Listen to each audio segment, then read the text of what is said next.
I want to ask you something. How much time have you truly devoted to yourself over the past 6 months?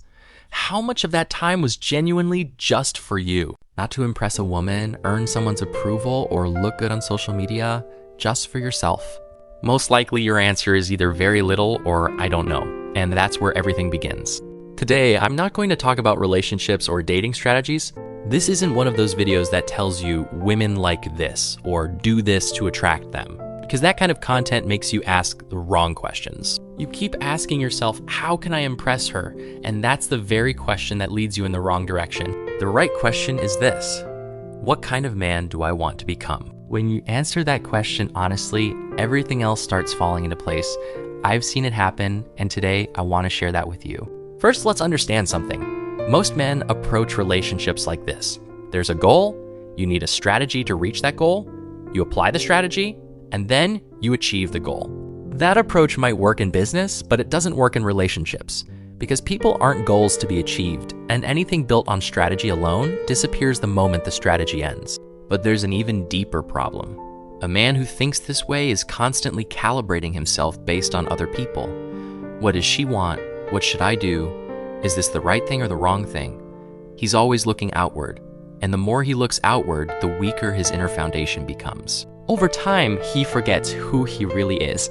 He forgets what he wants, what he loves, what he believes in, and where he stands. And here's the ironic part. The moment he loses himself is the moment he becomes the least attractive. Because attraction isn't a technique, it's a way of carrying yourself. The garden metaphor. Think about butterflies. What happens when you try to catch one? It flies away. And the faster you chase it, the farther it gets. But if you build a beautiful garden, plant the right flowers, give them sunlight and water, butterflies will come on their own. You won't have to invite them, force them, or chase after them. The same metaphor applies to relationships. The right person is the result of building a life that naturally attracts the right people, not of constantly trying to attract the right people. So how do you build that garden? Step 1, know who you are. It sounds simple, but have you ever actually sat down and asked yourself that question? What do you believe in? Where do you draw the line? What will you accept and what won't you? What gets you out of bed in the morning? What matters most to you in life? When you don't have clear answers to these questions, a void forms within you, and people can sense that void. They may not realize it consciously, but they can feel it. They're standing in front of someone who doesn't know who they are, someone who changes direction with every passing wind. And that creates a sense of uncertainty. But when you meet someone who knows who they are, what they believe in, and where they stand, your brain automatically registers one thing. This person is trustworthy, and that feeling is genuine. Your identity is your greatest source of attraction. Step 2, get really good at something. Competence is attractive. It's an evolutionary reality. But by competence, I don't just mean career success.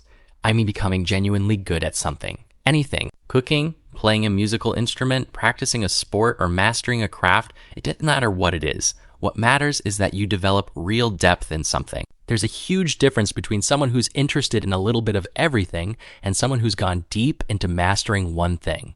Someone who's gone deep into mastering a skill carries a different kind of energy. There's a different spark in their eyes. And when they talk about what they love, they naturally draw you into their world. Because passion is contagious. Do you have something like that in your life right now? Something you get completely absorbed in, where you lose track of time? Something you do not for anyone else, but simply for yourself? If you don't have something like that, find it and start. It will make you happier, and it will make you a far more interesting person. Step 3, take care of your body. I wanted to say this because it's something that's often overlooked. Taking care of your body doesn't mean you need six-pack abs. It means respecting your body, valuing it, and keeping it active.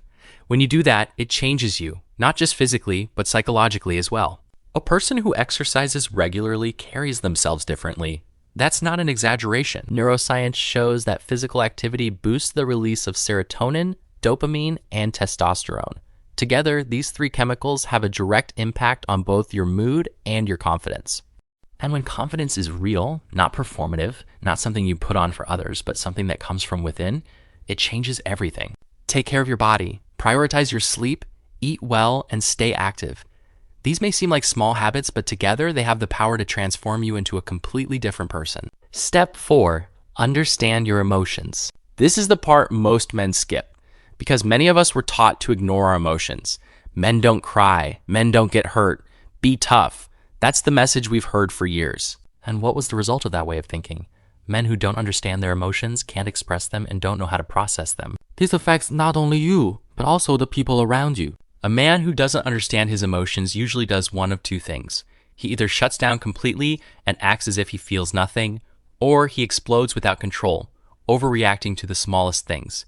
Both are destructive in relationships. But a man who understands his emotions, can express them, and is able to sit with them stands on a completely different level. That's not weakness, it's maturity. And someone who is emotionally secure is someone others naturally want to be around. Start facing your own emotions. What's really behind your anger? Where does your anxiety come from? When do you feel loneliness the most? Asking yourself these questions doesn't make you weak. It does the opposite. It puts you back in the captain's seat of your own life. Step 5. Build your life. A life without purpose is a life you're constantly trying to fill from the outside. Many men unconsciously expect relationships, women, or other people's approval to give their lives meaning. They think, when she comes into my life, everything will finally be complete. If I'm with her, I'll be happy. Only then will I feel whole. That expectation places an enormous burden on the other person. And when they feel that weight, they begin to feel overwhelmed. But let me tell you something even deeper. Some men do the exact opposite of this trap. They don't make someone else the center of their life. Instead, they genuinely love that person. They don't build their plans around them, they build them with them. They share their goals, sincerely want the other person to thrive, and care deeply about their well-being. But there's another trap here.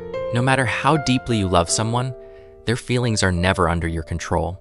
Feelings can change. Sometimes they change for no clear reason. Sometimes they change even when everything seems perfect. And when you look back, you realize your plans were shaped around that person, your goals revolved around them, and your entire life began to orbit around them. And when they leave, you don't just lose them, you lose yourself as well. And that's the deepest loss of all. Loving someone is beautiful. Loving someone deeply is even more beautiful. But to carry that kind of love in a healthy way, you first need to stand firmly on your own. You need your own life, your own goals, and your own direction. Build your garden first, then invite someone into it. But never make building your garden depend on that person. Step 6. Know what you want in a relationship. This step comes last because without the previous steps, it has no real meaning. Most people are looking for someone who knows what they want, yet they don't even know what they want themselves. You can't know what you want from a relationship until you know who you are, what you value, and what you're building in your own life. Because what you want is a reflection of who you are. That's why I saved this question for last. Now you can finally ask yourself, what do you truly want from a relationship? What do you genuinely believe? Not what society tells you, not your family's expectations, not your friends' standards. What do you want? When you have a clear answer to that question, the right people naturally begin to enter your life. Because you're no longer sending mixed signals, you radiate clarity. And clarity attracts people who are just as clear about who they are and what they want. Now, let me tell you something honestly, none of this is easy, and none of it will happen overnight. You don't have to be perfect on this journey. You'll keep learning, you'll make mistakes, some days you'll lose your way, and that's completely normal. But here's what I've noticed. Every man who starts walking this path experiences real, tangible change, both internally and externally. It transforms the way he relates to himself, the way he connects with other people, and ultimately, the way he experiences life. Because people can sense growth, effort, and authenticity. And that's far more powerful than any technique, strategy, or dating advice you'll ever hear. One last thing before we wrap up. Build a strong morning routine. Take care of your body, master a skill, face your emotions, build a meaningful life, and know who you are. And when you love someone, love them with all your heart. But make sure you're standing on a foundation strong enough to carry that love. Because without a solid foundation, even the most beautiful love cannot last. Don't chase butterflies. Focus on building your garden. And don't build it just to attract butterflies. Build it because creating a beautiful garden is worth it on its own. Then, if the butterflies come, you can simply enjoy the view together. Tell me in the comments, what flowers are still missing from your garden? And what do you want to start building within yourself? Thank you for watching, and I'll see you in the next video. Take care.